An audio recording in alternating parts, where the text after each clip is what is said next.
চৈত্রের বিদায় আর বৈশাখের আগমন, এ দুই দিন বর্ণিল উৎসব আনন্দে কাটায় বাঙালি।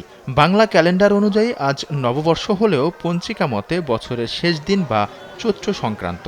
নানা ধর্মীয় আচারে এ দিন কাটায় সনাতন ধর্মাবলম্বীরা। শাস্ত্র মেনে স্নান, দান, ব্রত আর উপবাস করেন অনেকেই। ঘরে ঘরে থাকে বিশেষ খাবারের আয়োজন। গত 2 থেকে 3 দিন আমাদেরকে নির্জলা নিরামিষ অনেকে আহার করতে হয়, শিবের মাথায় জল ঢালতে হয়।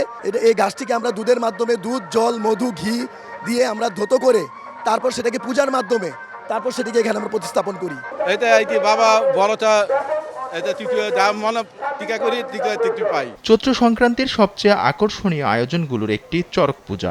এটি বাঙালি সনাতন ধর্মাবলম্বীদের প্রাচীন লোকোৎসব, যা শিবের গাজন বা আরাধনার অংশ হিসেবে যুগ যুগ ধরে পালন করা হচ্ছে।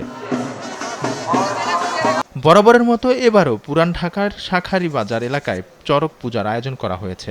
পোকোচ স্কুল মাঠে বিকেল থেকেই ভিড় জমে হাজারো মানুষের। উৎসবকে ঘিরে দেখা যায় নানা শ্রেণী পেশার মানুষের ঢল।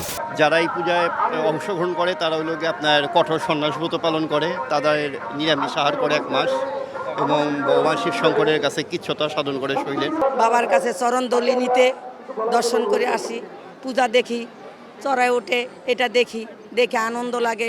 মনে আশা কিংবা আকাঙ্ক্ষা যা আমাদের সুখ দুঃখ সব বাবার কাছে বলা হয়, তাই আমাদের যা বাবার কাছে আশা করি তা পাওয়া হয়। চৈত্র সংক্রান্তি এ আয়োজন শুধু উৎসবই নয়, এটি বাঙালির ঐতিহ্য, বিশ্বাস আর সংস্কৃতির জীবন্ত প্রতিচ্ছবি। পুরনো বছরের সব গ্লানি পেছনে ফেলে নতুন দিনের প্রত্যাশায় মুখর হয়ে ওঠে চারপাশ। আলভি রায়হান, দেশ টিভি, ঢাকা।